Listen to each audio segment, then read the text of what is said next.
We exist to educate, to inspire, and empower.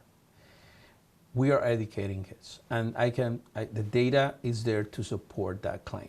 Recently, we had the opportunity to sit down with Billings School District 2 Superintendent Dr. Erwin Garcia. For an hour, we talked about the education system and where Billings is situated in the National Assessment of Educational Progress Report, or NAEP. We're struggling as a nation when it comes to education, but Montana teachers have been able to keep up way above the nation and way above than our nearby states. The data does in fact show that the state of Montana and Billings School District 2 sits above the national average, with math and reading leading the charge. Listening to Dr. Garcia speak, you can hear him fighting for both his mission to inspire, educate, and empower SD2 students. You can also hear him fighting for the educators in SD2. The passion that I see our teachers and our adults serving kids is amazing. So we have a great community. And I challenge those that are saying otherwise, walk with me. Let's go. Let's see it.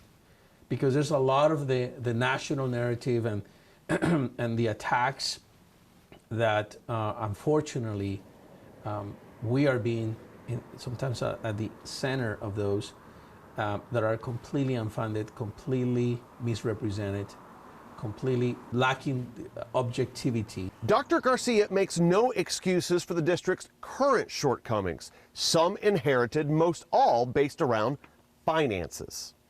We had some issues in middle schools, which will continue to be an issue, I can tell you, because right now, like for instance, we need coaches for middle schools teachers. We don't have, and even if we had the money, we can't find the teachers to do that. Because that would mean that we will have to pull a teacher out of the classroom and generate a vacancy so you can have a master teacher be a coach. So even if we have the money, we don't have the teachers. So it goes back to money. We're not competitive enough because we're 51 in the nation for beginning teacher pay. And that's something that I don't think we should be very proud of.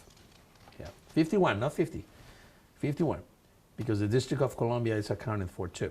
There are more than 17,000 students enrolled in SD2, each, of course, with a unique story. But some of those stories are harder to tell than others. So there is a direct relationship between socioeconomics and student outcomes. And that NAEP actually, if you look at the report from the Washington Post, poverty, mobility, and attendance, those are the three biggest factors. And when I look at these data from our own schools, socioeconomics, mobility. That's why I encourage people not to judge schools and compare them. You can compare Boulder, Arrowhead, to Ponderosa, Orchard, Newman. Because number one, we have schools where 40% of the entire population moves out of the school every year. And then 40% of the kids come into the school. So 40% out, 40% in. That's how much mobility we have in some of our schools. Another thing that we found with the data is attendance.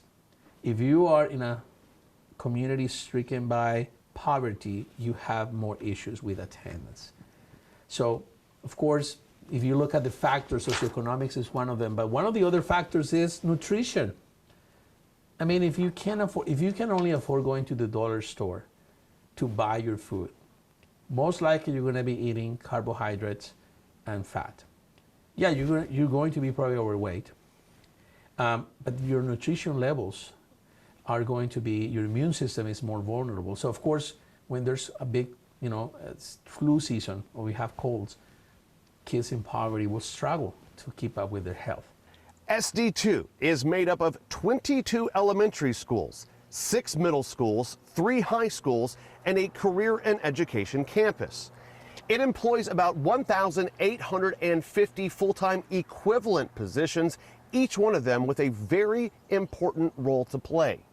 And when I say we're educating, the crossing guard at the corner is helping us educate that child. The bus driver is transporting that child safely to school because we want to educate that child. The food services person is feeding that child every day. Our teachers are doing direct instruction or counseling and providing emotional support for our kids in many instances. or helping them graduate. I believe that we are going to be the best district in the state of Montana, and we need to be that district because we're the largest, we're the most vibrant city in the state, we have tremendous human capital. I think what we need to do is really get all of that together and focus on our students so we can achieve those goals.